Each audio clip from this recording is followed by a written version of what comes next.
On a eu des réactions spontanées du gouvernement libyen, notamment du colonel Kadhafi, donc qui, je le rappelle, il y a quelques mois encore sur la télé libyenne, donc sur la chaîne d'État, qui disait qu'il allait très certainement nettoyer la Libye, donc rue par rue, maison par maison.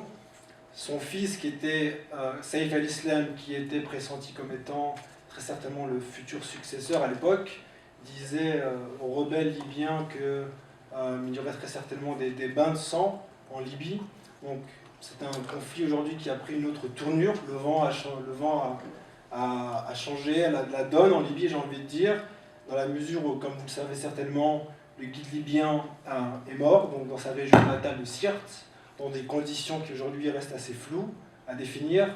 Son fils, Saïf al-Islam, est aujourd'hui exilé très certainement dans un pays limitrophe de la Libye, donc il est surtout recherché activement par la Cour pénale internationale, et notamment la famille de l'ancien guide libyen, qui est notamment exilé dans des pays aussi limitrophes.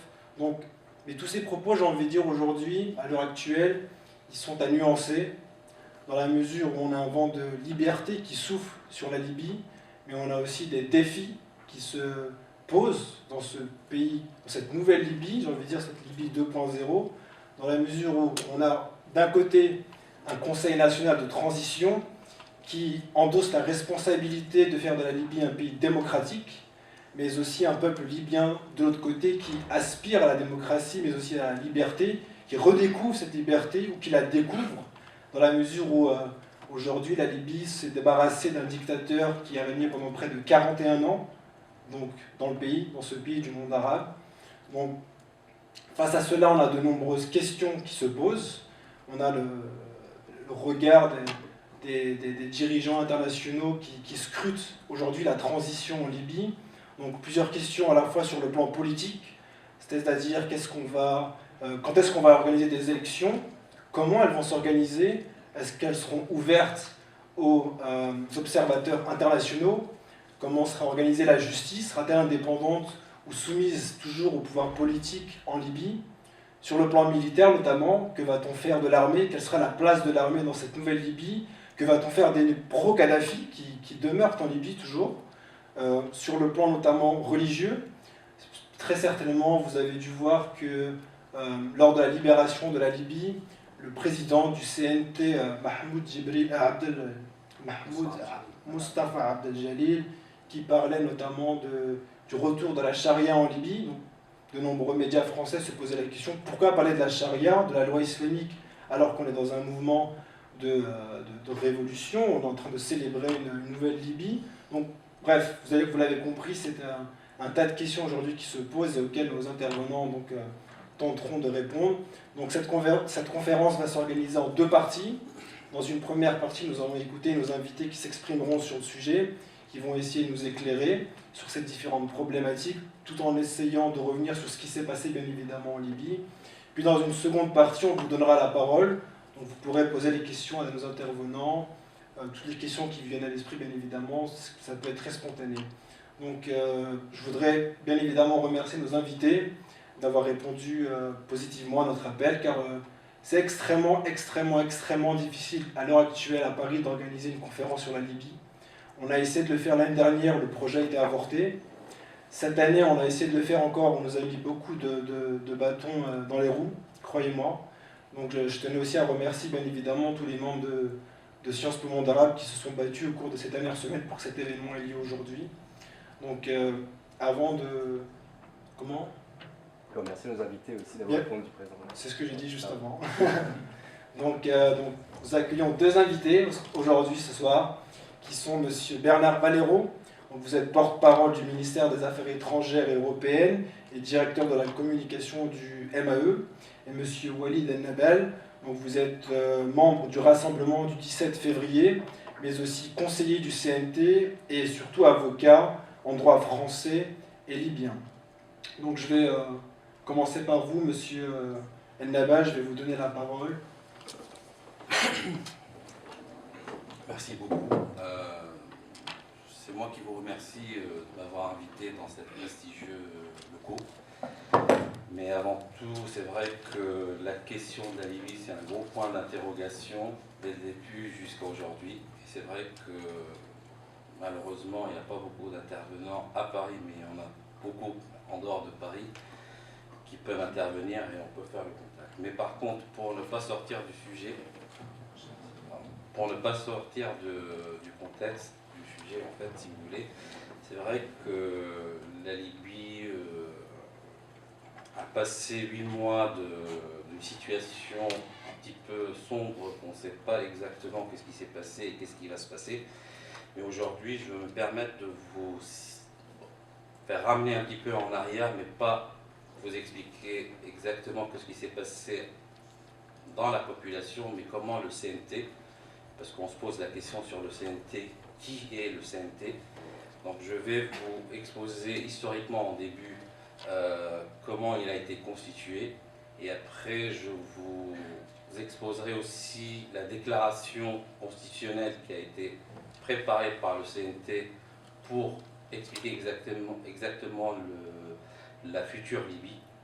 Et bien sûr, je finirai dans ma profession de vous expliquer le but, bien sûr, de cette révolution aussi, c'est d'avoir une justice indépendante.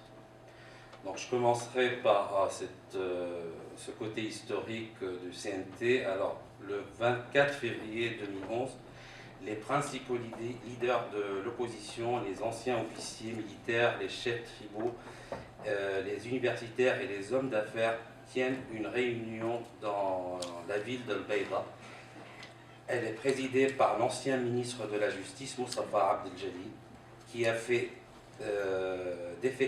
défection du gouvernement quelques jours auparavant. Les délégués insistent sur l'importance de l'unité nationale de la Libye et confirment que Tripoli est la capitale de la Libye. Ils examinent en fait les propositions en fait, de l'administration d'intérim. Selon l'intention de ses fondateurs, le Conseil national de transition créé le 27 février 2011 doit être le visage politique de la révolution. Sa mise en place est annoncée par son premier porte-parole, l'avocat et ancien bâtonnier national de la Libye, spécialiste dans les droits de l'homme, Abdelhafid Roga, lequel précise que le Conseil national n'est pas un gouvernement provisoire. Il ajoute que celui-ci ne contacte pas les gouvernements étrangers et ne leur demande pas d'intervenir. Le 2 mars 2011, Abdelhafid Roga annonce que le Conseil fusionne avec le gouvernement provisoire de l'ex-ministre de la Justice, Moustapha Abdeljalil. Ce dernier devient le président du Conseil national de transition et Abdelhafid Roga est vice-président. C'est finalement le 5 mars 2011 qu'il est officiellement institué. Le 23 mars, le Conseil établit un comité exécutif pour agir en tant que gouvernement de transition pour la Libye. Mahmoud Djibril fut nommé président de ce comité en indiquant que le CNT sera dès lors le corps législatif et le nouveau comité exécutif serait l'organe législatif et organe exécutif. Le 23 octobre 2011, à Benghazi, le président du CNT, Moustapha Abdeljalil, proclame la libération de la Libye. Le 31 octobre 2011, M. Abdelrahim El-Kib, homme d'affaires et universitaire, est élu au deuxième tour par 26 voix sur 51, Premier ministre du gouvernement libyen de transition. Voilà. Et M. El-Kib se présenterait face à 5 candidats et succède à M. Mahmoud Djibril, qui était le Premier ministre du Conseil du bureau exécutif, qui a présenté sa démission et il a promis de démissionner le jour de la libération de la Libye, et ce qui s'est passé. Maintenant, je voulais vous exposer les transformations institutionnelles, et bien sûr faites par le CNT. Depuis le lancement de la révolution du 7 février, le mouvement révolutionnaire, d'ailleurs largement animé par les juristes, parce que si vous voulez, c'est vrai que c'est le 17 février que la révolution a commencé en Libye, mais il faut savoir, c'était les avocats et les juges qui se sont manifestés, que ce soit à Benghazi ou à Tripoli, devant les tribunaux, pour proclamer la libération en fait, d'avoir le droit et exactement les explications sur les gens qui étaient en détention dans les prisons politiques. Plus que ça, ils réclament la libération et le droit de l'homme. Donc ça a commencé par ce biais-là. Donc c'est institutionnalisé, en fait, ça a été institutionnalisé. Ils ont fondé, il y a eu la fondation du CNT, création d'un premier comité exécutif, proclamation d'une vision d'une Libye démocratique le 29 mars 2011 qui pose les bases d'un état de droit à proclamer en certain nombre de grands principes. Disposant désormais d'un contrôle très étendu du territoire et de la population et d'une très large reconnaissance internationale, le CNT a été en mesure de proclamer le 29 août 2011 une déclaration constitutionnelle. Sauf qu'il y a eu un débat, il y a eu des contestations à l'intérieur du CNT et aussi par la population libyenne de, bien sûr, faire une déclaration constitutionnelle avant la libération des territoires libyens n'est pas faisable. Donc ils ont attendu que Tripoli soit libérée ou l'État libyen soit en libération. Et ce qui s'est passé le jour de la chute, le 23, je crois, octobre ou le 20 octobre dernier. Et ce document, en fait, ne prétend pas être un texte normatif de valeur constitutionnelle, mais est déterminant pour apprécier les situations juridiques en Libye à ce jour et dans les 24 prochains mois. C'est-à-dire la semaine qui vient, le Premier ministre va constituer son gouvernement et qui seront de 20 membres. Et à partir de cette date-là, on a 8 mois pour, et bien sûr, la déclaration constitutionnelle rentre en vigueur. Il est composé de la déclaration, elle est composée de 3 parties principales. Proclamation de droits fondamentaux et de principes généraux. Détermination des pouvoirs des institutions actuelles. Feuille de route pour la mise en place d'institutions démocratiques définitives. La première, je parlerai de la première, donc qui est la proclamation de principes généraux et de droits fondamentaux. Le droit musulman est le principal source d'inspiration de législateurs. C'est différent entre droit musulman et la charia. C'est plus large. Maintien du droit positif qui est inspiré du droit français. Des institutions démocratiques reposant sur les multipartismes,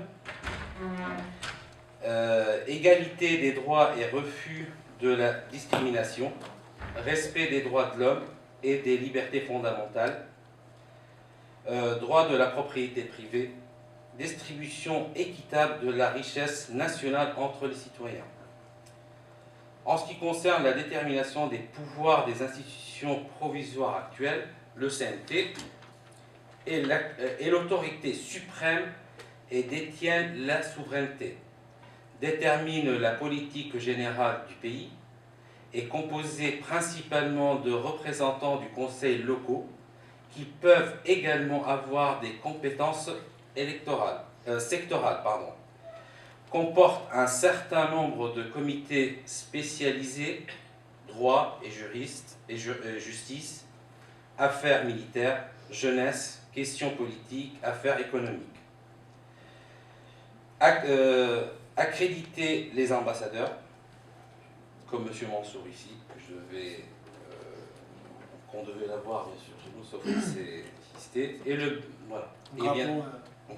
Monsieur Mansour, qui est ambassadeur de Libye à Paris, qui malheureusement devait être ce soir ici, mais qui malheureusement est très très malade, donc pour des raisons médicales, il n'a pas pu se déplacer ce soir.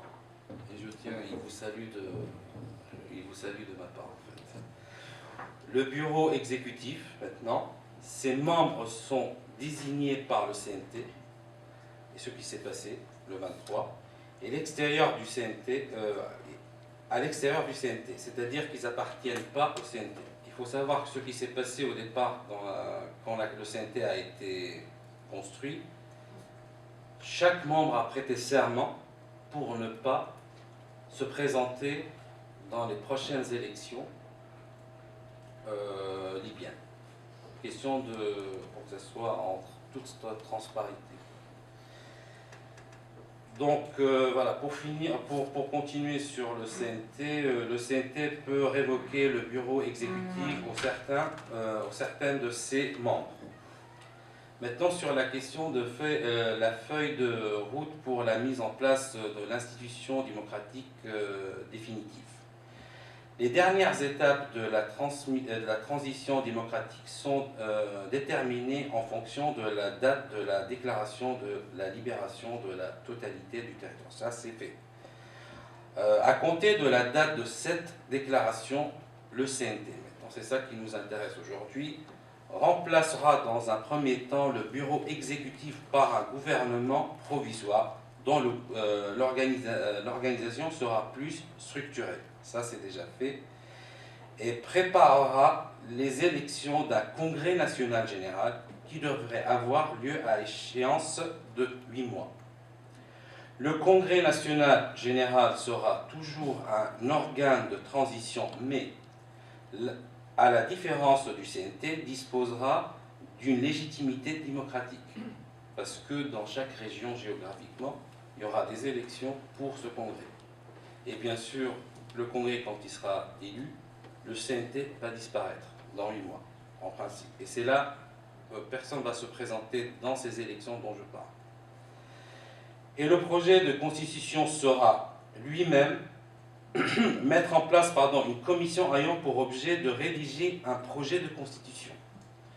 Et qui durera, bien sûr, 2 ans, parce que le congrès va avoir 2 ans de travail avant les vraies élections présidentielles. Et on ne sait pas vraiment comment sera l'État libyen, en fait, politiquement parlant, si vous voulez. Et le projet de constitution sera lui-même soumis à l'approbation du Congrès national général, puis au peuple par référendum. Maintenant, je vais vous parler vite fait sur l'indépendance de la justice. C'est vrai qu'aujourd'hui, on n'a rien du tout sur la question de l'indépendance de la justice, mais on a plutôt beaucoup sur l'ancien régime et sur l'indépendance de la justice. Donc, je vais le faire oralement parce que c'est plutôt ma profession. Et pour vous expliquer tout simplement le principe de l'indépendance de la justice, c'est un principe constitutionnel. Et en fait, le monde arabe en particulier en rêve, car c'est vrai, c'est une question taboue et un gros point d'interrogation. Mais aujourd'hui, je pense que nous, les jeunes, veut que notre justice sera indépendante, et elle sera, je pense. Alors, pour vous expliquer la situation de la Libye a un système judiciaire un petit peu particulier, c'est-à-dire que c'est une fois une grosse ressemblance avec le système français, sauf que à la fin, on trouve un système anglo-saxon là-dedans, c'est-à-dire que la haute juridiction, c'est-à-dire en France, on a Cour de cassation et on a le Conseil d'État. En Libye, il y a une Cour suprême. En revanche, la constitution des tribunaux à l'intérieur de la Libye sont faites à la française, c'est-à-dire vous avez première instance, appel, mais sauf que la cassation se passe dans des chambres, c'est-à-dire les questions administratives, il y a une chambre d'administratif et il y a une chambre constitutionnelle. Et bien sûr, il y a des chambres de chaque tribunal spécialisés en première et en deuxième instance, en fait, ou en appel. Et sur la question de l'indépendance de la justice en Libye, le juge libyen n'était pas indépendant. Pourquoi il n'était pas indépendant? Pour 2 raisons. La première raison administrative, en parlant, il devait appartenir, c'est un slogan que Kadhafi et son régime lançaient aux institutions et au monde. Il y a un organe, on appelle ça de la haute magistrature, qui est bien sûr présidé aussi par le ministre de la Justice, qui a aussi pour signature et arrêté aussi l'exécution et gelé l'exécution des jugements des juges, ce qui amène bien sûr que l'ancienne Libye que nous avons n'avait pas de justice indépendante. Et sur la question du pouvoir, si on veut parler sur l'indépendance, sur la séparation des pouvoirs, bien sûr, la justice n'avait pas de pouvoir en Libye. Pourquoi? Parce qu'en 1979, il y a eu un arrêt très connu en Libye, où il y avait 3 étudiants de l'université de Galuns ont mis de la peinture sur la photo de Kadhafi. Et depuis, bien sûr, l'avocat des accusés, comme vous savez, la Libye a passé d'une phase, on va dire, une république. C'était bien sûr, en 1977, Kadhafi a lancé son projet, la démocratie directe. Donc, il n'y a plus de président en Libye. Le peuple, c'est lui qui a le pouvoir, donc c'est lui président. En bref. Et ce qui s'est passé, c'est que l'avocat des 3 personnes a dit tout clairement que cette déclaration que Kadhafi a faite, elle est constitutionnelle. Donc, le fait, parce qu'ils étaient condamnés en première et en assise, en assise et en appel par la peine de mort, sauf que l'avocat a demandé la libération de ces gens-là, parce que Kadhafi n'était pas président. Et il le dit, je pense, et tout le monde le sait. Et effectivement, le juge de la Cour suprême libyenne a libéré les 3 personnes. Ce qui s'est passé en réaction, la Cour de cassation, la Cour suprême libyenne a été ordonnée par Kadhafi de ne plus avoir le pouvoir de la constitutionnalité des lois, ni d'abroger les lois et ni de geler l'application d'une loi. Et c'est resté jusqu'à 1997, à ce cas-là. Donc, le pouvoir judiciaire libyen était vraiment inapparent en Libye. Donc, on n'avait que 2 pouvoirs, et pour la séparation de pouvoir, elle n'existe même plus. Et c'est vrai, depuis 1997, il y a eu un changement, parce que son fils, comme vous savez, c'était le successeur. Donc, vous voyez bien que c'était une faille. On pouvait critiquer la Libye, bien sûr, pour que la Libye sorte de l'embargo et tout ça. C'était un des points importants que bien sûr, l'Occident et l'international demandent, c'est qu'il y a au moins un pouvoir judiciaire en Libye. Et ce qui s'est passé, c'est que la Cour de cassation a le droit de constitutionnalité des lois, mais sauf comme en France ici, elle s'arrête d'appliquer une loi, mais elle rentre pas, elle abroge pas comme avant. Voilà. Et pour finir, en fait, le futur de la Libye est promettant, et sur la question de la séparation de pouvoir, c'était un des principes de cette révolution. Donc il y a plusieurs propositions, mais la proposition qui peut être retenue, c'est qu'ils vont constituer un organe qui portera un nom, je ne sais pas aujourd'hui lequel, mais il finira par la magistrature. Et cet organe-là sera séparé du gouvernement libyen. Ce sera un organe qui peut protéger par la Constitution. Et cet organe-là va englober tous les magistrats libyens qui auront la possibilité. Cet organe aura la possibilité, sera bien sûr présidé par un magistrat, mais aussi il aura l'organisation de système de la magistrature libyenne, la constitution des tribunaux, et en plus il aura aussi le pouvoir d'imposer des salaires très importants pour les juges libyens et les magistrats en général, pour la question de la corruption. Vous savez, la Libye c'est un des pays les plus corrompus au monde. Je parlais de l'époque Kadhafi, bien sûr. Et je vous remercie.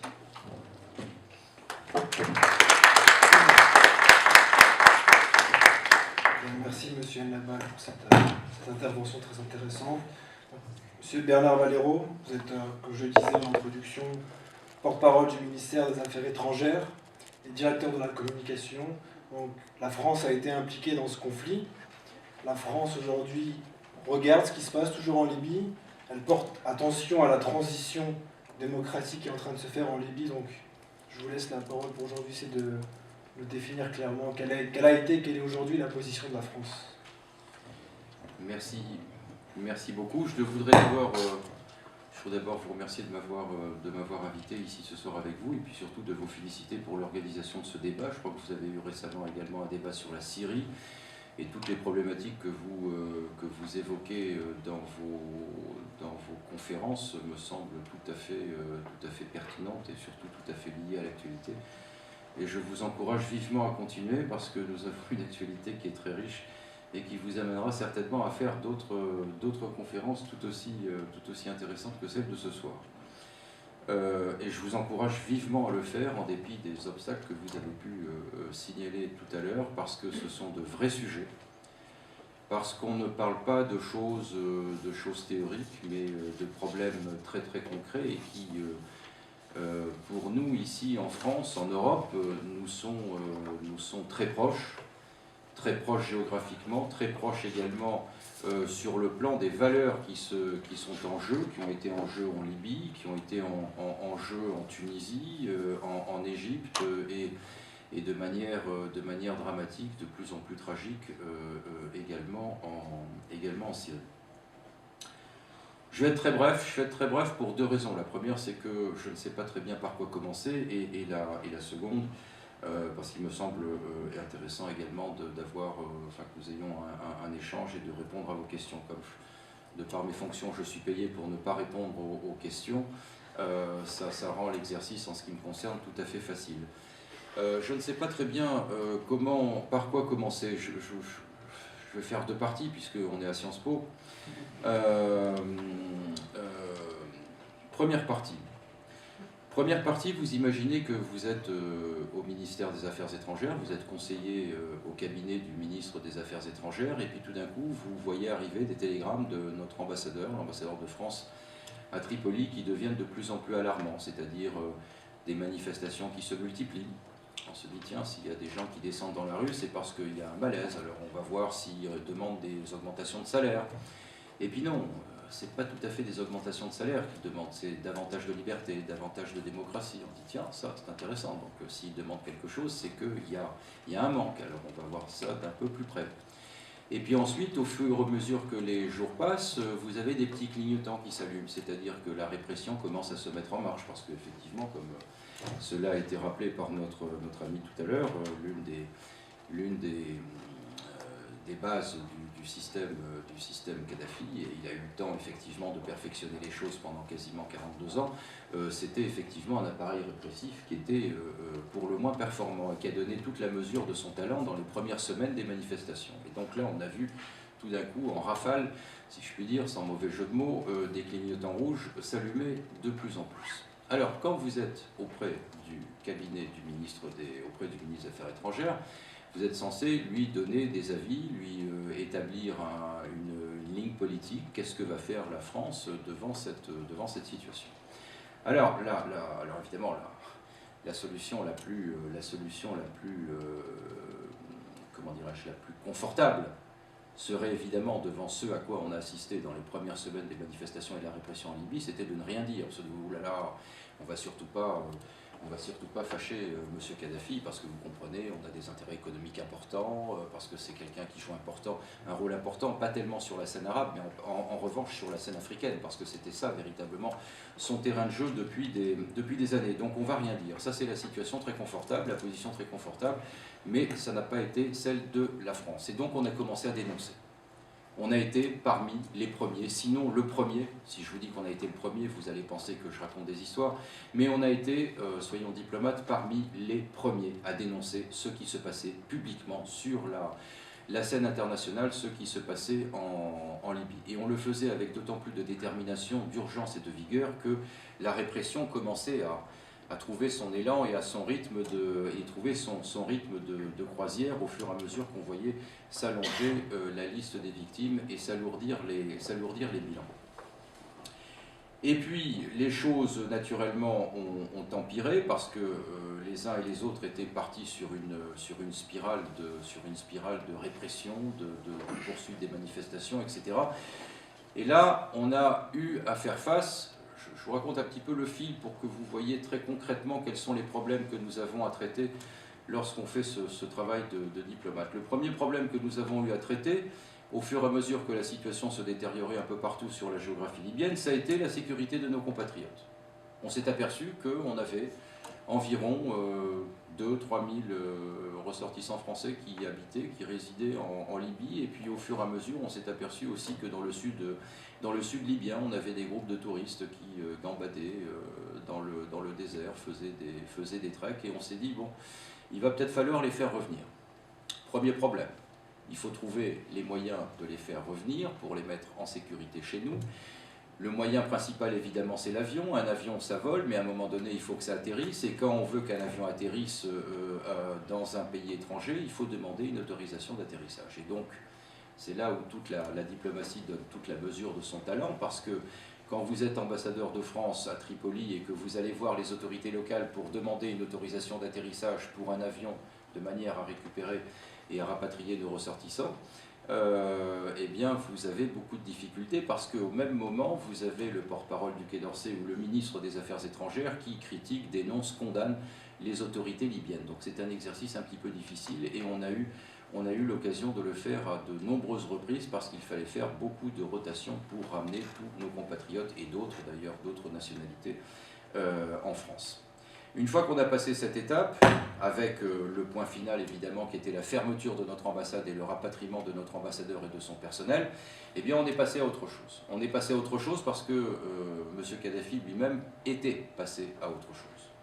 Et donc ce n'étaient plus les forces de police ou les CRS qui faisaient du maintien de l'ordre un peu brutal tel qu'on les avait connus jusqu'alors, mais désormais c'était l'armée qui était sortie de ces casernes. Et là évidemment, c'est là où le drame libyen commençait à changer complètement d'échelle. Et en particulier, vous le rappeliez tout à l'heure, effectivement, il y avait ces annonces qui étaient faites par, en particulier, on se souvient d'un discours de Saif al-Islam, le fils aîné du lead, qui promettait des rivières de sang, qui promettait d'aller traquer les rats et les cafards jusqu'au fond, au plus profond des caves des villes de Libye. Et puis très rapidement, on a vu que c'était du côté de Benghazi que ça allait sérieusement chauffer. Donc à partir de là, et je reviens au point de départ, vous êtes conseiller auprès du ministre des Affaires étrangères, qu'est-ce que vous lui conseillez de faire? Eh bien tout simplement de se mobiliser. Mais si la France se mobilise toute seule, ce n'est pas suffisant. Dans ce type de situation, il faut une action collective. Et cette action collective, eh bien on est allé la faire naître, la susciter dans différents endroits. On est allé d'abord à Bruxelles. Parce que ça, c'est la famille européenne. Donc c'est naturellement l'endroit où on peut être le plus rapidement efficace et agir collectivement. On est allé à Bruxelles voir les collègues européens, nos 26 partenaires, plus la Commission européenne, pour leur dire, écoutez, en Libye, là, il se passe quand même quelque chose d'absolument insupportable, ça ne peut pas continuer comme ça, il faut réagir. Et c'est à partir de là qu'on a commencé à adopter les premières sanctions européennes. Ensuite, on s'est dit, bon, il y a un autre endroit où il faut peut-être aller se mobiliser et réveiller les gens, c'est le Conseil des droits de l'homme des Nations Unies à Genève.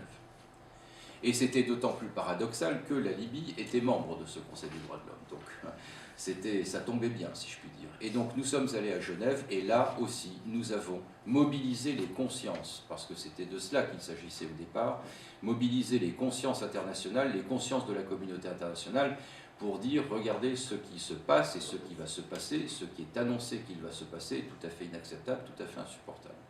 Et donc là aussi, on a fait avancer les choses en termes de prise de conscience, en termes de dénonciation, en termes de définition de crimes contre l'humanité, en termes de mise sur pied de commissions d'enquête internationale. Là, c'était plus du tout la France qui était en première ligne, c'était l'ensemble de la communauté internationale. Et lorsque les choses ont commencé à se préciser, lorsque le danger véritablement a commencé à se préciser sur Benghazi, on s'est dit il faut trouver le moyen d'arrêter ça. Là aussi, on avait deux options. La première, c'était évidemment de laisser faire, de dire « oh là là, c'est très compliqué, on ne va pas y arriver ». La deuxième, c'était naturellement de dire « bon ben, peut-être qu'on a eu trop d'expérience dans le passé d'indifférence et d'absence de réaction devant certaines situations ». Je me réfère en particulier à ce que nous avons connu en Europe même, dans les Balkans, à Sarajevo, à Srebrenica, il y a une vingtaine d'années, où là il s'était passé des choses tout à fait inacceptables devant l'indifférence totale de la communauté internationale. C'est peut-être dit que Benghazi, ça valait quand même la peine de se mobiliser. Donc qu'est-ce qu'on a fait? Le Conseil de sécurité des Nations Unies. Parce qu'on ne peut rien faire, en tout cas c'est comme ça que l'on voit les choses, on ne peut rien faire si on n'a pas un cadre juridique international. Et la source du droit international, elle se passe aux Nations Unies, et plus précisément au Conseil de sécurité. Et donc là, vous vous en souvenez très bien, on a eu l'adoption successive de 2 résolutions qui nous ont permis d'intervenir rapidement pour mettre un terme à ce qui allait se passer dans un premier temps à Benghazi. Ensuite, naturellement, les opérations ont continué avec 2 impératifs. Le premier, on ne déborde pas du cadre de la résolution 1973, et le deuxième, bien sûr, on ne met pas un pied au sol, sur le sol libyen. Et donc c'est ce qui a donné lieu à ce conflit étrange qui, pour la première fois dans l'histoire, a été mené par moyens aériens exclusivement. Et en même temps, on a mis au point 2 instruments pour mener les opérations. Le premier, on a eu recours à un instrument qui naturellement s'est imposé parce qu'il existait, c'est-à-dire l'OTAN, pour coordonner tout cela. C'était essentiellement de l'ingénierie, si je peux dire. Et puis, il fallait un pilotage politique aux opérations, et c'est là où a été créé le groupe de contact sur la Libye, qui était véritablement l'enceinte de gestion politique, si je puis dire, de ce qui se passait en Libye. Le groupe de contact, le temps passant, n'a cessé de s'élargir, et le groupe de contact, mis à part le pilotage politique des opérations, s'est assez rapidement mis en relation de coopération avec le CNT. La suite des événements, tout le monde la connaît. Et les opérations ont cessé quelques jours après la proclamation, comme vous le rappeliez, de la libération du territoire libyen. Maintenant, il y a les défis, c'est ma deuxième partie, les défis qui se posent à nous. Parce que là aussi, on pourrait avoir la tentation finalement de l'indifférence en disant « oh là là, on est très très occupé sur la Syrie maintenant, donc maintenant les Libyens, Kadhafi n'est plus là, les Libyens ont la responsabilité de construire leur démocratie, on ne va pas s'en mêler, on va les laisser faire leurs affaires de leur côté ». Ce n'est pas tout à fait l'option qui a été retenue. Les défis de la Libye, ils sont très nombreux, évidemment, c'est un pays qui est complètement cassé parce qu'il y a eu beaucoup de casses, et donc il faut le remettre en marche. Il faut remettre en marche les infrastructures, il faut remettre en marche l'approvisionnement en eau, l'approvisionnement électrique, il faut reconstruire les infrastructures qui ont été cassées, il faut remettre en marche tout l'appareil économique et industriel du pays, donc c'est une tâche absolument immense. Première chose, premier défi. Le deuxième défi, c'est la démobilisation des combattants.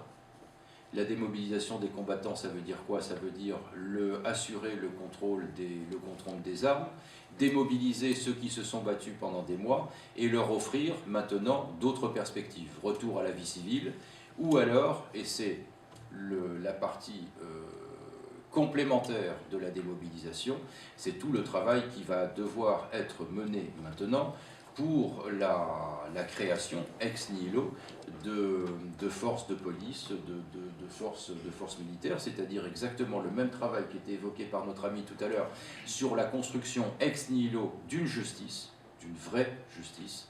Eh bien, il va falloir faire évidemment la même chose dans le domaine de la sécurité. Le troisième défi, évidemment, ça ce sont les Libyens eux-mêmes qui sont en première ligne, eh bien c'est tout simplement la construction de leur démocratie. Ce n'est pas à l'extérieur, à quiconque de l'extérieur, de leur dire ce qu'ils doivent faire ou ne pas faire. C'est eux qui ont la responsabilité désormais de construire la démocratie. Ils se sont battus pour avoir cette possibilité, pour avoir la possibilité d'écrire une nouvelle page de leur histoire. Ils sont maintenant en situation de responsabilité. Ça en dit long, évidemment, sur la charge qui pèse sur les épaules du CNT, sur les épaules des nouvelles autorités gouvernementales qui viennent d'être nommées en Libye. En ce qui nous concerne, nous, en termes de modus operandi, ou ne pas faire. Cela étant, nous avons quand même rappelé un certain nombre de points, que nous serons bien sûr vigilants sur un certain nombre de points. Le premier, c'est évidemment, comme le rappelait l'intervenant précédent, c'est ce qui sera fait, décidé, écrit noir sur blanc en matière de respect des droits de l'homme, et plus particulièrement des questions d'égalité homme-femme et de respect des minorités ethniques ou religieuses. Nous serons évidemment vigilants là-dessus. Mais si vous voulez, le ressort principal de notre relation maintenant avec les nouvelles autorités libyennes, c'est la confiance. La confiance parce que c'est maintenant leur responsabilité. La confiance parce que c'est à eux de décider ce qu'ils doivent faire de leur liberté retrouvée, ce qu'ils doivent faire de leur démocratie qu'ils vont s'employer à construire, et finalement ce qu'ils doivent faire de leur pays pour que les générations qui vont suivre se sentent un peu mieux que celles qui les ont précédées. Voilà, j'espère ne pas avoir été trop long. Merci.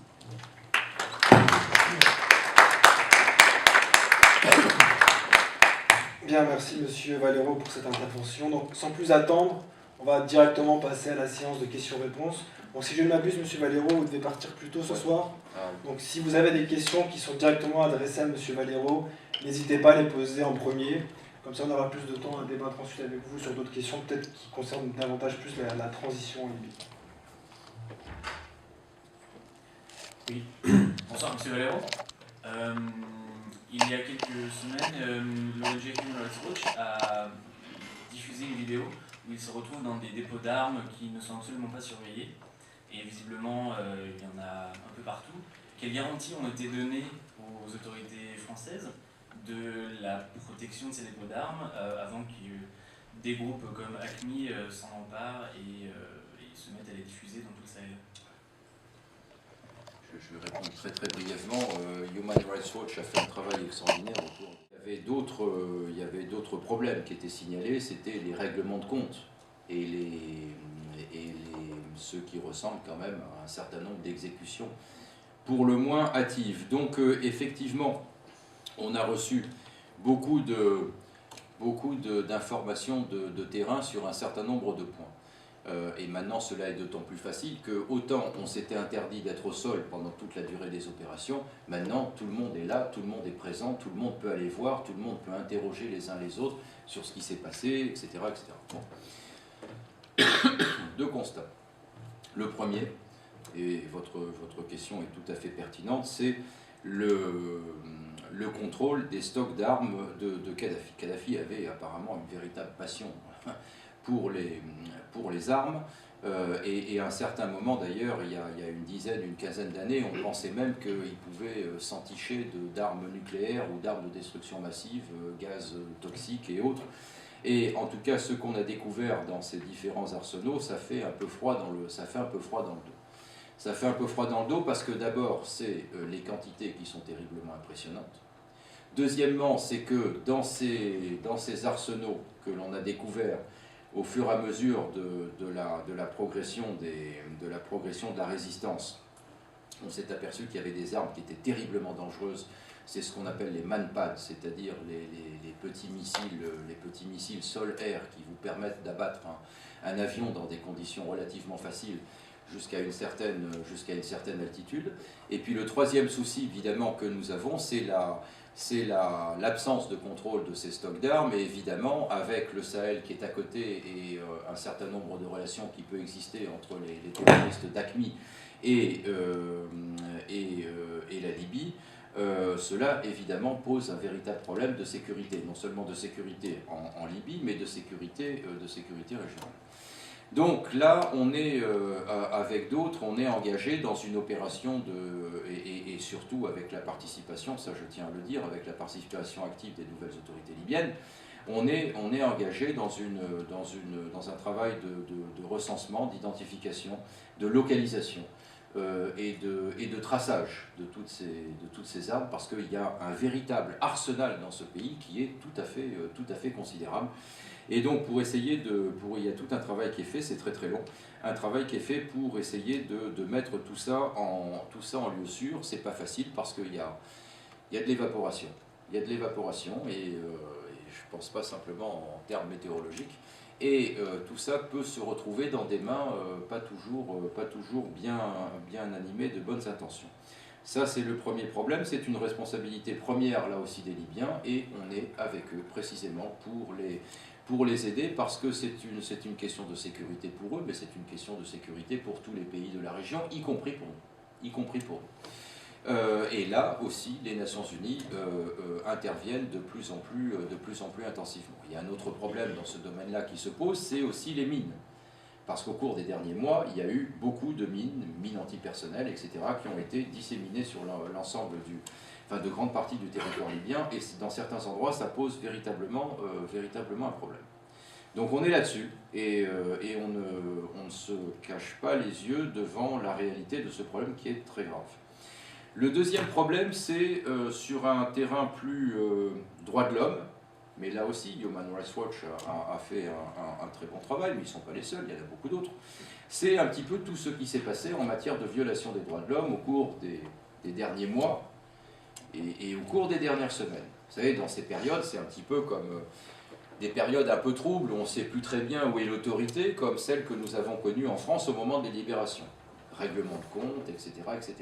Et c'était naturellement aggravé par la présence d'une forte communauté de travailleurs, notamment en provenance d'Afrique subsaharienne, qui étaient immigrés à Tripoli, enfin en Libye, et qui n'avaient pas eu la possibilité, qui s'étaient retrouvés un peu piégés, qui n'avaient pas eu la possibilité de quitter le pays. Et que, naturellement, dans l'opinion de beaucoup de Libyens, ils étaient assimilés à des mercenaires de Kadhafi.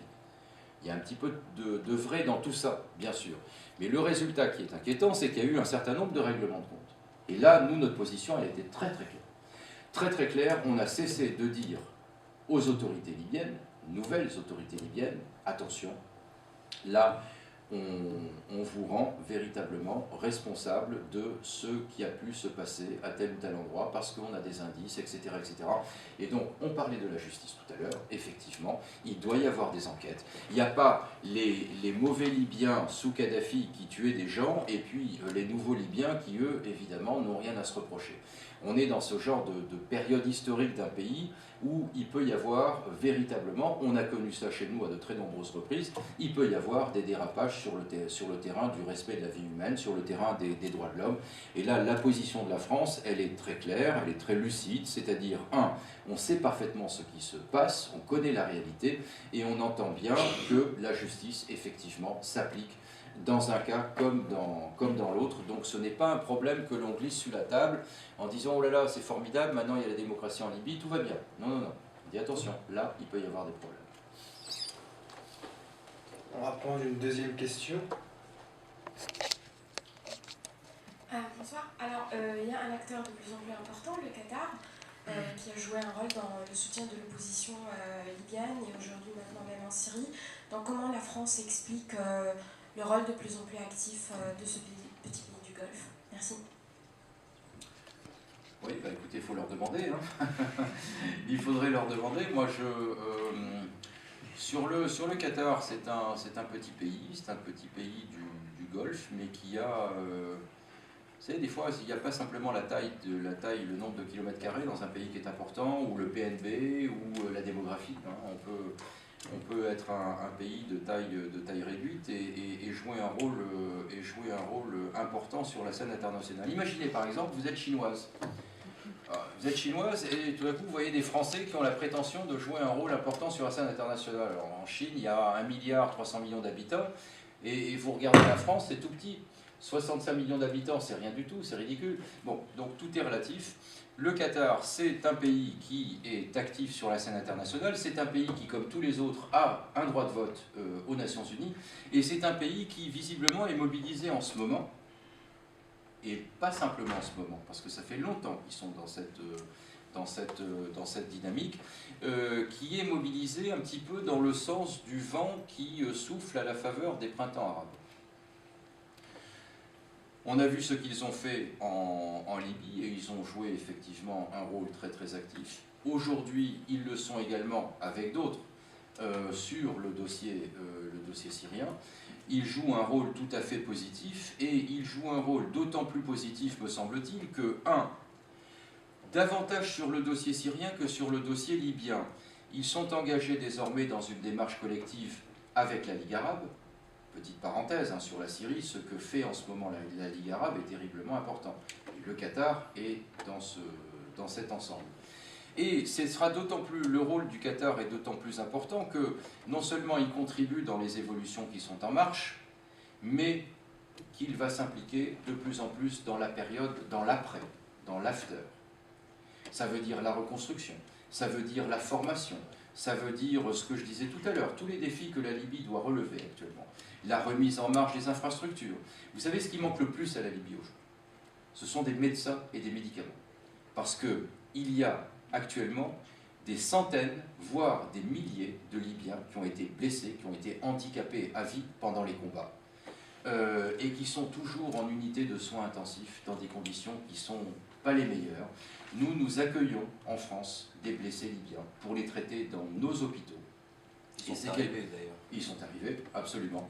Et notre souhait, c'est évidemment d'avoir la possibilité d'en faire encore plus, d'en accueillir encore plus, parce que dans ce domaine-là, la situation est dramatique. Un exemple simplement des nombreux besoins très quotidiens, très concrets de la Libye aujourd'hui. Et donc ce que l'on attend également du Qatar, et ils sont engagés aussi là-dedans, c'est précisément, une fois que la page est tournée, eh bien c'est de rester aux côtés et de participer à l'accompagnement. Un petit peu comme nous le faisons au niveau européen. Pour ajouter aussi sur la question, je sais que vous attendez peut-être s'il y a vraiment des intérêts du Qatar à l'intérieur de la Libye, à part les critiques de chaque le Qatar, mais avant la révolution, le Qatar a investi 100 milliards de dollars pour les infrastructures en Libye. Donc il y a déjà des contrats sont signés par l'ancien gouvernement et bien sûr le CNT et son gouvernement ont promis de continuer l'application des anciens contrats sans prendre bien sûr des engagements d'ici 8 mois, en tout cas pour ce gouvernement qui vient de se constituer. Mais je vous assure que le Qatar a déjà investi 100 milliards, il y a déjà une grande banque, je pense que c'est le Qatar, je crois, un truc comme ça, mais c'est une grande banque qui se trouve en Libye. Et c'est vrai que le Qatar, c'est pas seulement en Libye, mais la plupart des pays arabes essaient d'investir. Mais en Libye, c'est vrai qu'il y a un intérêt, à part bien sûr que la France et les autres pays ont déjà des contrats, mais le Qatar, c'était un pays arabe pionnier dans l'investissement en Libye, dont l'Émirat arabe uni aussi. La plupart ont refusé, sur prétexte, si on a certains, pour je vous dis la vérité maintenant, c'est qu'ils voulaient profiter de la situation. Peut-être ce sera un moyen d'aller en Europe, comme on sait, beaucoup de gens aimeraient bien, et surtout ceux qui viennent en Libye, ont l'espoir d'aller à l'Eldorado, l'Europe, et de passer par la Libye, parce que c'est vraiment un bon marché. C'était le marché des clandestins qui se passaient en Libye. Donc la plupart maintenant se disaient, sur prétexte que le droit international, le droit des réfugiés et tout ça, je pense qu'ils vont faire quelque chose, les Européens surtout. Donc ils se posaient la question, ils se disaient qu'ils voulaient profiter de la situation sur prétexte que ça sera peut-être possible qu'ils acceptent. Donc vous posez la question pour avoir la réponse. Malheureusement, M. Valero, comme je vous le disais, M. Valero doit nous quitter. Donc, Merci. Moi, je vous réponds à ceux qui étaient là-bas, en fait. Hein. J'ai entendu parler de ça. Bon, il y en a qui sont, effectivement, vous avez raison, comme des Érythréens et tout ça, c'est vrai qu'ils sont menacés de leur pays. Et bon, c'est vrai que pour un Libyen, je vous le dis, pour le CNT, pour comprendre les 4000 réfugiés dont vous parlez, à chacun ses problèmes personnels, vous savez très bien. Vous savez, pour le CNT, déjà, il faut qu'il s'en sorte de ce qu'il a déjà pour les Libyens à l'intérieur. Je suis désolé pour dire ça, mais c'est vrai que c'est pas une question de priorité, mais c'est vrai que pour moi, je vous le dis, autant que conseiller en France du CNT, mais bon, la plupart de mes amis sont là-dedans, parce qu'il faut savoir, c'est des étudiants, la plupart, ils étaient en France, qui constituent le CNT, des doctorants, et ils étaient en France. Mais c'est vrai que la question des réfugiés se pose beaucoup. Mais comme vous savez, le CNT, au départ, est resté 6 mois sans un centime avec lui. Il présentait un pays entier, mais sans avoir une caisse pour vraiment payer les gens. Et jusqu'aujourd'hui, les salaires ne sont pas encore payés en Libye. Il y a eu 1 milliard le mois dernier ils ont déjà rempli les caisses des retraites, qui sont prioritaires d'ailleurs, et aussi, bien sûr, c'est donner quelques salaires pour les blessés, et les familles des blessés, et les familles qui ont perdu un être cher. Bonsoir. Oui, malheureusement, monsieur l'ambassadeur est parti. En fait, il nous a fait un discours que voilà, les événements ont commencé en Libye d'une manière spontanée, ça a continué d'une manière purement spontanée, sans aucun catalyseur. Et après, la France s'est surprise qu'il y avait des morts et elle ne voulait pas intervenir, bon, mais par principe, par humanité et tout. Donc, elle était obligée d'intervenir et la frappe. Elle était un peu plus forte, trop forte qu'au lieu de seulement protéger les civils, le régime est tombé, bon, un effet de bord. Et bon, c'est un joli discours qu'on a entendu pendant des mois dans les médias, dans les journaux. Et ça, c'est un bon discours, donc ça a permis de donner une couverture à la guerre, mais quand même, on ne va pas refaire ce discours devant des étudiants de Sciences Po, autant de fermer Sciences Po. Voilà, ma question, c'est au représentant de CNT. En fait, pourquoi le CNT tient beaucoup à la date du 17 février comme date de début? Pourtant, les événements ont commencé le 15, il y avait des morts le 15 et le 16. Et bon, vous allez me dire que c'est une date juste symbolique, mais les gens qui ont défilé le 15, le 16, c'est pas vraiment les mêmes, c'est le 17. Et le 17, on a commencé vraiment à utiliser des armes blanches et des armes de feu. Voilà. Alors je vais vous dire ce qui s'est passé exactement, c'est que le 15, c'était des avocats qui ont commencé, qui représentaient quelques familles qui ont des membres perdus, en fait tués dans le massacre de la prison d'Abu Slim. Et en fait, vu qu'ils se sont sentis que l'État ne veut pas les entendre, ils ont commencé à se manifester devant le tribunal de Benghazi au départ. Et après, à un moment donné, c'est marrant, je vais vous dire comment elle a commencé, et on n'en parle pas beaucoup sur la révolution libyenne, exactement. Et c'était dans la ville d'Ol-Beida. Le 15, le 16, c'était les petites manifestations à Benghazi. Et il y avait on l'a cru que c'était quelqu'un de fou à Benghazi qui tenait une pancarte et dit « Je veux que le régime saute ». On a cru que c'était un fou. C'était le seul à Benghazi qui sortait et qui disait ça. Ils se sont dit qu'il n'est pas normal. Donc personne n'a intervenu. Et à un moment donné, il y avait 5 mineurs entre 15 ans et 13 ans à la ville d'Ol-Beida. Ils discutaient entre eux. Ils disaient, mais pourquoi nous, on ne fait pas cette révolution comme on a en Égypte? Parce que ça venait de finir, on c'était toujours en Égypte.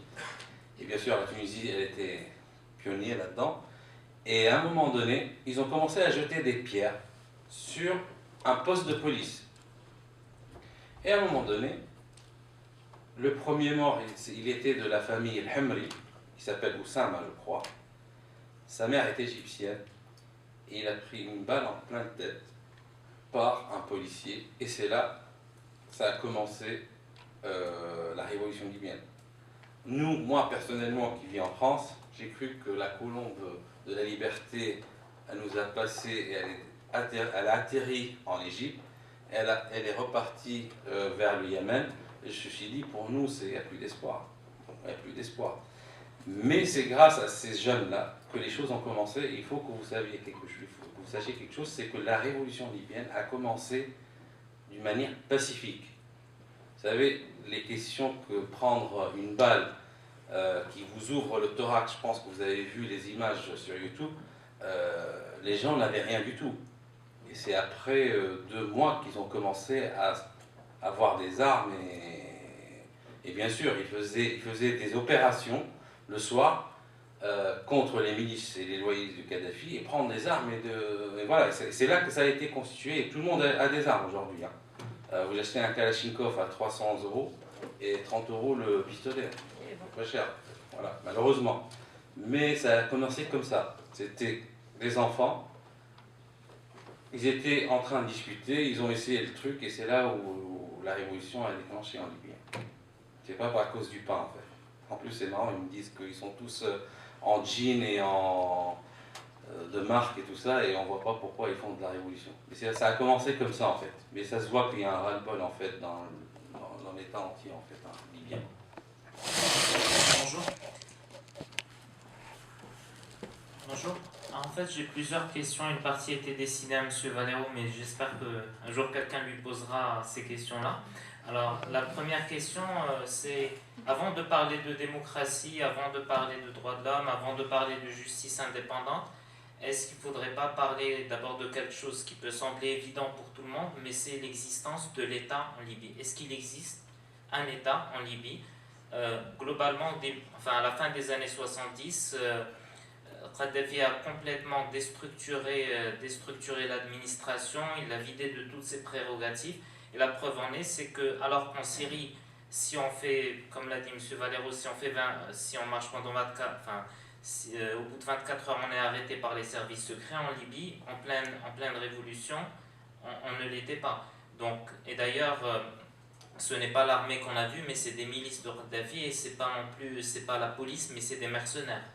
Si on prend l'Égypte ou si on prend la Tunisie, on a vu que l'État, il est toujours là, il a toujours existé, il existe depuis la moitié du 19e siècle. En Libye, il n'y a plus d'État, donc est-ce qu'il ne faudrait pas d'abord reconstruire cet élément, cette chose qui est pourtant essentielle? Ma deuxième... Je vous réponds à la première déjà, pour être bref. Kadhafi, vous savez, il y avait un petit État qui s'est constitué en Libye en 53-54 par le roi Idriss, on ne fait pas le roi Idriss, mais c'était par justesse en fait, parce qu'il y avait deux voix qui ont dit non sur l'indépendance de la Libye, et à un moment donné, je pense que c'était l'État de Haïti qui a voté, qui a tranché pour donner un oui pour l'indépendance en 53-54. Jusqu'à 69, il y a eu le coup d'État, il n'y a eu aucun mort. Et c'est là où il y a 300 militaires, dont Kadhafi, ont pris le pouvoir. Et c'est vrai, jusqu'à les années 70, il y avait, on va dire, un État, parce que c'était le dinar libyen qui faisait 3,5 $ en échange. Mais après, bien sûr, une idéologie qui sorte, qui est on va dire l'exemple de la ville Athènes, comme quoi c'est l'inventeur de cette théorie, mais en fait il voulait l'appliquer en Libye pour avoir la démocratie directe, le peuple c'est lui et tout ça. En 77, tout a changé et c'est vrai que toutes les infrastructures libyennes est à zéro. C'est pas seulement la médecine ou la santé. Moi je vous le dis, j'ai été dans des écoles où il n'y avait pas de fenêtres en plein hiver. Et c'était pas des écoles, c'était des bases militaires en lycée. Hein. Moi, en lycée, j'étais obligé d'être habillé en militaire et d'apprendre 2-3 armes principales pour passer un examen pour avoir mon bac. Donc c'est vrai qu'en Libye, il faut construire un État. Maintenant, si on va parler dans la science politique ou dans le droit international, on a le territoire, le peuple encourage, il existe, il est contre Kadhafi. Il y en a quelques-uns qui sont des loyalistes. Mais bien sûr, il y a aussi on va dire un pouvoir politique qui règne. Donc on a les 3 principaux critères d'un État. Maintenant, bien sûr, il faut le construire. Pour construire un État, il faut l'argent. Bon, la Libye a de l'argent, c'est 100 milliards de BEP par an, en principe. Il y a toujours du pétrole, il y a aussi le tourisme qui est prometteur. Et comme disait que la pêche et tout ça, c'est vrai que la Libye, Costaud a dit que le Mérou meurt de vieillesse en 74 en Libye. C'est vrai qu'il n'y a pas de suivi. Voilà. Donc c'est vrai qu'il y a beaucoup de choses à faire. Donc on vient de commencer. Vous savez, la France s'est construite en 10 ans après la Révolution. Nous, ça fait 8 mois. On va voir. On va voir. Alors, ma deuxième question, en fait, c'était par rapport à ce dont M. Valero a parlé assez rapidement, c'est les fameux 80 milliards de dollars. On sait qu'après 1945, la plupart des Français, enfin en 1945, ils mangeaient voilà, enfin, tout était rationné. 20 ans après, ils avaient tous une voiture, la plupart avaient une voiture, un frigidaire, grâce au plan Marshall. Donc c'est quelque chose d'extrêmement important. L'économie est très liée à la démocratie. Et vous avez partiellement répondu à cette question, mais est-ce que vous pensez que 80 milliards de dollars aujourd'hui, est-ce que c'est suffisant pour moi, lancer, je vous dis ce que je pense. De toute manière, ces 80 milliards ils vont être partagés entre 5 pays déjà. Je pense que la Libye, ce sera le pays le moins financé dans cette histoire, parce qu'il y a déjà des ressources.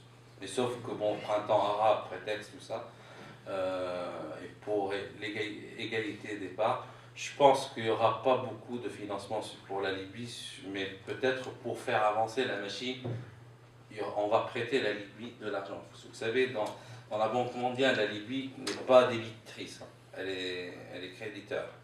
Vous voyez, donc, moi je vous le dis, la machine économique s'est lancée, ben, le pétrole, hein, je vous le dis aujourd'hui, je vous le dis officiellement, il y a le premier bateau d'exportation pétrolier qui est arrivé il y a une semaine en France, et qui porte 680 000 barils de pétrole brut.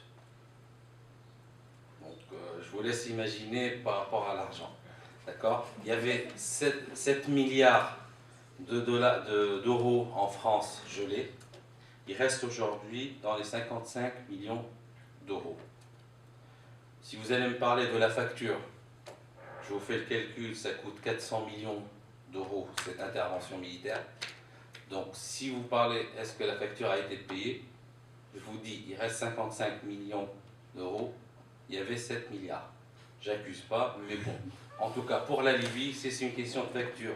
La facture a été payée, et je pense pour gagner sa tranquillité et sa liberté, et s'il y a les moyens de payer, je pense que tout le monde aimerait bien être dans un hôtel particulier et parisien. Mais personne ne dira non, mais il faut les moyens. Maintenant, c'est vrai, il vient de dire, monsieur le conseiller, qu'on a de la chance, c'est qu'on est un pays riche. Riche quoi? Pas du pétrole. Parce que si on va réfléchir, c'est vrai, si le pétrole va finir un jour, mais il y a le soleil aussi, il y a l'eau, il y a aussi le granit, il y a aussi de l'or, ça personne n'en parle, mais les Suisses sont au courant et les Canadiens. En plus, voilà. Mais en plus, si je vous rajoute quelque chose, c'est que c'est vrai, c'est l'histoire, vous savez, la Libye, on n'en parle pas.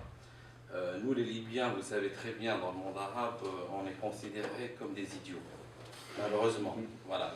Parce que personne n'en parle de nous. Voilà. Je pense que c'est la première fois que vous voyez un Libyen qui parle français, même. Ça, je suis sûr. De toute manière, parce qu'on n'est pas nombreux et on est 200. Mais par contre, pour vous dire la vérité, c'est que la seule chose que Kadhafi s'est trompé là-dessus, c'est qu'il a laissé que nous, on peut faire des études. Et moi, je vous le dis, j'en ai vu des Libyens qui faisaient la plonge à Paris, et je me demandais comment ils sont venus. C'est vrai qu'il y avait le seul moyen pour faire souffler ce peuple qui bouillit, c'est donner des bourses. Ça, c'est vrai. Tout le monde, vous avez entendu qu'il y a des Libyens, ils sont bien payés. Pourquoi ils ont fait la révolution? Eh bien, c'était le seul moyen pour s'en sortir. Comment s'en sortir? C'est que au début c'était 1000, aujourd'hui c'est 3000, l'année dernière c'était je ne sais pas combien.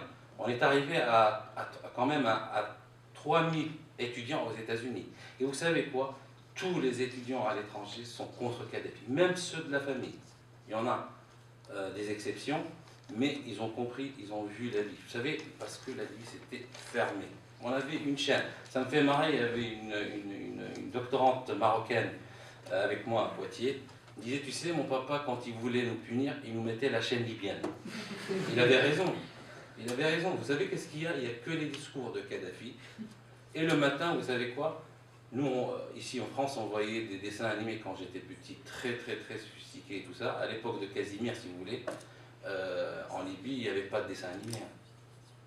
Donc voilà, pour vous expliquer, pour vous répondre, c'est vrai que la facture de, si vous voulez, les 80 milliards, je ne sais pas combien, la Libye va profiter la dernière par rapport aux autres pays, parce que je pense que les pays ont plus besoin que la Libye pour être financés. Voilà. Mais bon, c'est peut-être c'est pas un slogan, mais pour dire qu'on voilà, vous êtes tous pareils. Alors, pour la dernière question, je voulais reprendre d'ailleurs M. Valero sur ça, et j'étais un peu déçu en fait parce que vous en avez un peu parlé. Il a parlé de tourisme et vous avez continué sur le granit, sur l'art. Est-ce que ça n'est pas reproduire une erreur qu'a fait Ben Ali, qu'a fait Moubarak, c'est-à-dire reconstruire une économie rentière, qu'ont fait aussi la Grèce et l'Espagne, aujourd'hui on en voit les conséquences, qu'a fait en partie la France parce que c'est une économie de consommation, donc c'est quelque part un peu de la rente. Et on voit aujourd'hui que les pays qui s'en sortent, c'est-à-dire l'Allemagne, les pays, l'Europe du Nord, la Chine, sont des pays productifs, sont des pays industriels. Est-ce que si on se fonde une fois encore sur de la rente, alors c'est sûr que c'est pas la même chose que le pétrole, ça crée un peu d'emploi, le tourisme, mais n'empêche, ça reste quand même ce qu'on appelle le triptyque du béton, ça reste l'immobilier, ça reste du tourisme. Est-ce qu'on va pas refaire, est-ce qu'on risque pas de refaire la même erreur que celle qui a été faite en Tunisie et en Égypte? Moi, la question, c'est ce que vous voulez exactement savoir, c'est ça. L'erreur, c'est que, est-ce qu'il ne faut pas la politique du marché, c'est ça? Non, ce que je dis, c'est que c'est une économie, M. Valero, vous parlez d'une économie qui est une économie rentière, c'est-à-dire une économie qui est basée sur le tourisme, qui est basée sur, sur l'extraction des matières premières. On n'est pas dans une économie industrielle, c'est-à-dire une économie productive. Or, on sait aujourd'hui que le modèle économique arabe, égyptien et tunisien, ces deux modèles étaient fondés sur la rente, hein, que ce soit le tourisme ou le pétrole. Vous savez quoi? Ça me fait marrer quand on fait les discours de Kadhafi. Je suis désolé, hein, le franc n'est pas mal, parce que c'est vrai que c'est un petit peu les principes nassérites et ba'athis et qawmiyin arab, si je dis, je ne sais pas comment on dit en français, c'est qu'il faut qu'on être productif, hein, voilà, nationaliste arabe si vous voulez. Et moi, ça fait, vous savez quoi? Ça fait 42 ans en Libye. Moi, j'ai vécu en France, alors je vous le dis, hein, je suis là depuis 2000. J'ai vécu en Libye entre 80 jusqu'à 2000, en Libye, d'accord? Je faisais des allers-retours. Mais je vous le dis, cette période-là, on n'entendait que ces discours et que ces slogans. Son fils, il passe en Ferrari, moi, je fais le taxi et je fais l'autostop. Hein. Déjà, en parlant personnel. Mais si vous voulez, sur la productivité, on a tous essayé. Moi, ma famille, ils ont fait une école pour les questions, vous savez, de partage. On ne va pas faire, voilà, vous êtes propriétaire d'une école, donc on partage avec l'État et avec les gens, et on se partage. On a tout essayé pour s'en sortir, je vous le dis quoi. Les Libyens, pourquoi vous voulez qu'ils construisent des voitures? Non, vous savez, ils ont tout essayé. La seule chose qu'ils ont réussi... Ça, c'était dans le cadre d'une dictature. De toute façon, bien sûr, dans le cadre d'une dictature, on ne peut pas imaginer de développement économique qui ait un sens. Mais dans le cadre d'une démocratie où là, le peuple devra faire un choix, est-ce qu'il ne faut pas... Exploité par Total. Mais vous savez quoi? Ceux qui ont exploité ce champ de pétrolier, c'était des cadres et des ingénieurs libyens. Il n'y avait aucun Français, vous savez très bien, c'est pas possible. Pour l'instant, il n'y a pas de sécurité. Donc c'est vrai qu'il y avait une politique qui est faite par l'ancien ministre de l'énergie libyen, Chokri Ram, qui est très critiqué, hein, mais je vous le dis, qui a fait quelque chose de très important avec les sociétés étrangères qui exploitent le pétrole ou dans d'autres domaines, c'est que pour les jeunes Libyens et ceux qui veulent travailler dans ces sociétés, il n'y aura plus un contrat, vous savez, local. Tant que la société est là, vous êtes toujours payé, mais si la société sort, c'est fini votre contrat. Non, vous êtes contracté d'un CDI, par exemple, pour Total. Donc les Libyens ont eu l'occasion d'être mutés dans d'autres pays pour travailler dans le même, si vous voulez, dans le même domaine. Et quand ils sont revenus, ils avaient la capacité d'exploiter un champ sans la présence des gens de Total. Mais bon, après c'est contractuel et c'est d'autres questions. Mais c'est vrai que je suis d'accord que la question de productivité en Libye est possible, mais il faut savoir, on est 6 millions aussi, hein, sur un territoire 2 fois la France. Donc, vous voulez produire quoi en Libye? C'est ça, vous voulez faire des voitures, il y en a déjà des voitures. Qu'est-ce qu'il faut produire? La seule chose qui va être faite peut-être par les Libyens, c'est l'énergie solaire, je pense. On va Ah, c'est conclure. possible, On va c'est conclure. faisable. Monsieur Naval, il est 9h, je suis vraiment désolé, on doit évacuer la salle. Donc, merci d'être venu Merci répondre à à vous nos aussi. questions, merci à tous Excusez-moi. d'être venus et à très bientôt.